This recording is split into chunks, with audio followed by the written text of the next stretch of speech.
Satar Uyghur xalqınınki qadimgi çalgı əsaslarından biri olub, bu avazçısı yıqımlıq, muğluq, boğum çıxıdı. Şundaqla kamalçılıq çalgı əsas türü təvəsi kirdi. Satar örük və üjmi yağıçını yasaldı. Uzunluğu asasiyatını 140 cm ətrafı kildi.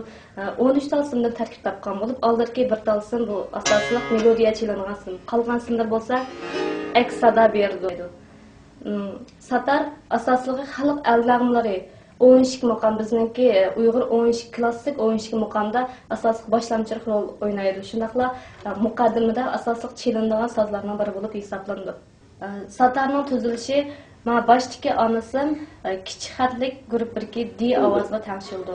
Qolganlari bolsa shu biz çalmoqchi bo'lgan ahangninki kuy shakli asosan shu kuy shakli bo'yicha anoniki tangsak bo'ldi. Har bir ahangning o'zining talabi bo'yicha anoniki tangshildi.